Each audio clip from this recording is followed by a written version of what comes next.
Nah, pemirsa, jadi makanan kalengan itu membuat hidup lebih praktis, termasuk ikan sarden. Namun bagaimana dengan kandungan nutrisinya antara ikan sarden yang segar dan kalengan nih, Intan? Iya, itu dia Dokter Haikal. Karena mungkin lebih baik yang seger-seger kan ya, Betul. dibanding yang udah dalam kemasan kaleng.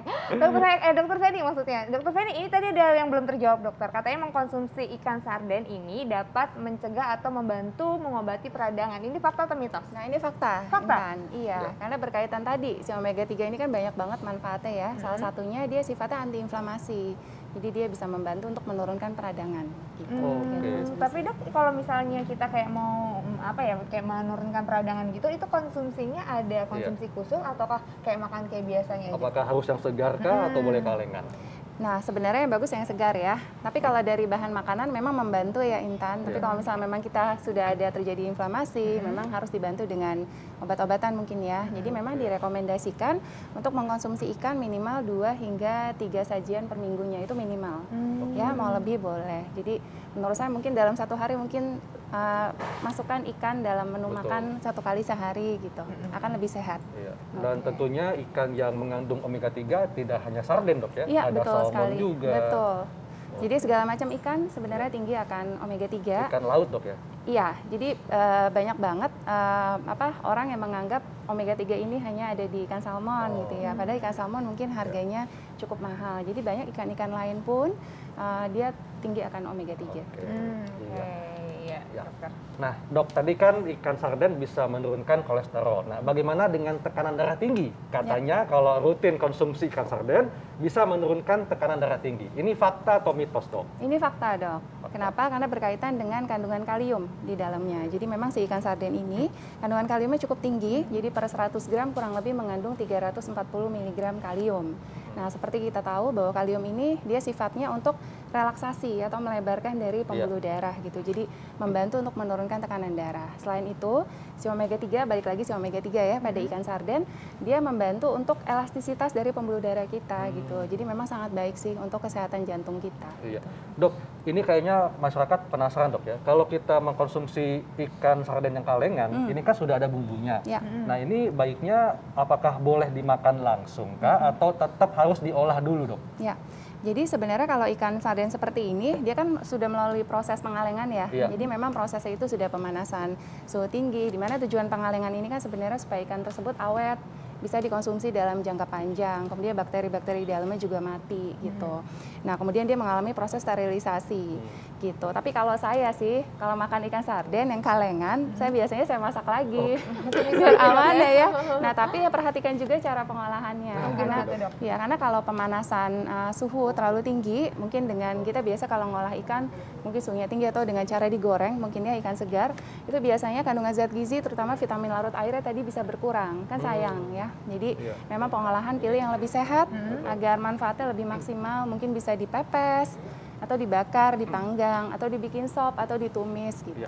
Oke, biar lebih mengurangi minyak ya dokter ya? Iya, betul. Oke. Nah dokter, ini gimana nih? Katanya ada rumor yang beredar, katanya itu cacing itu bisa hidup di dalam ikan sarden, termasuk yang di dalam kemasan. Ini fakta atau mitos dokter? Ya, ini sebenarnya fakta, Intan. Jadi memang cacing dapat hidup di ikan. Ya, segala macam ikan sebenarnya bisa cacing itu hidup di dalamnya gitu. Jadi cacing yang bisa hidup mungkin sejenis cacing gelang atau nematoda.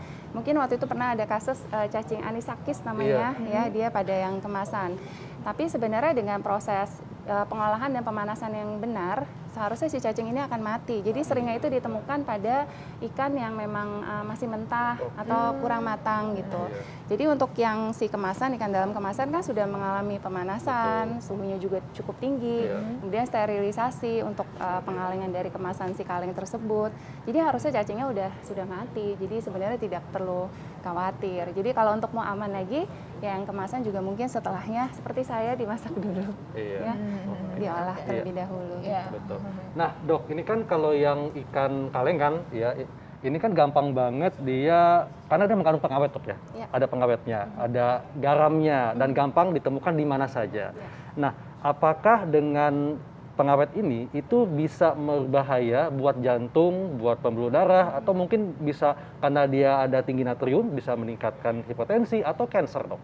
Ya, jadi sebenarnya bedanya antara si ikan segar dengan ikan dalam kemasan kaleng itu tadi kandungan garamnya. Jadi memang kandungan garam yang tinggi akan membuat kandungan natriumnya akan tinggi juga. Jadi memang yang harus diperhatikan pada penderita penyakit darah tinggi atau hipertensi, memang lebih disarankan untuk konsumsi ikan yang segar, ya karena ikan yang dalam kemasan kandungan garamnya cukup tinggi.